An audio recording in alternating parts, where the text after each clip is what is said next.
Plenty of people say that they've heard God speaking, but how do they know that it's Him?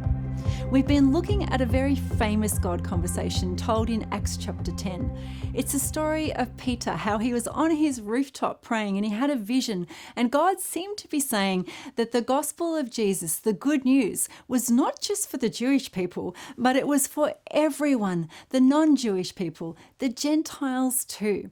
This was a radical message, and it went against everything Peter had learnt in the Jewish law. So how did Peter know it was God? There are three important questions to ask to any claim to revelation, and we see them in Peter's story. We've looked at the first question already, the most important one. Would Jesus say this?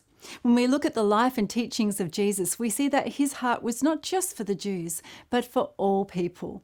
Yes, Jesus would say that the gospel was for the Gentiles too. But there's more. There's two other questions. The second one is this. Is somebody else saying this?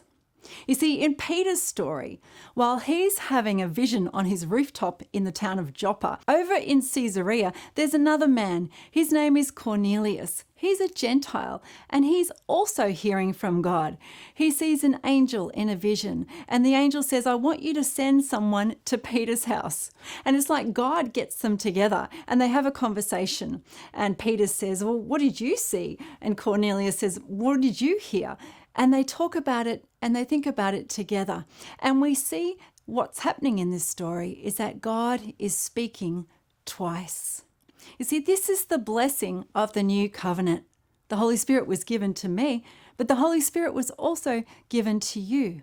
And that means when God speaks, he can speak twice. He can confirm it to another person. This is the beauty of the church. It's a bit like having witnesses in a law court.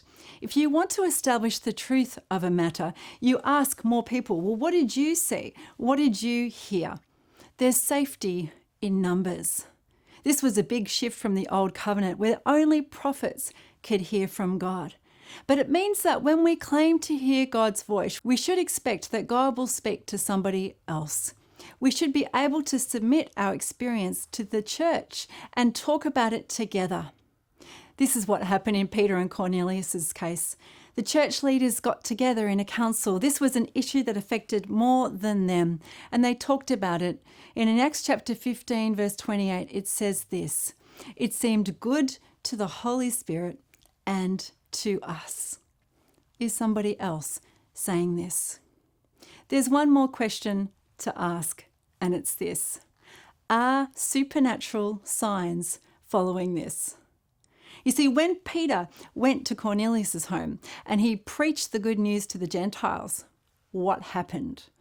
God's presence came. Miracles happened. The same phenomena that happened in the lives of the Jewish people on the day of Pentecost happened amongst the Gentiles, and it was clear that this was God. You see, when God speaks, his words are full of authority and power. They have the creative ability to fulfill themselves. So supernatural things will happen when God speaks. We see this pattern in Jesus' life. He said things like, I am the bread of life. If you come to me, you'll never be hungry. And then what did he do? He multiplied the 5 loaves of bread and he fed the crowd of 5,000 people. They had so much bread that they were so full and they couldn't eat it all.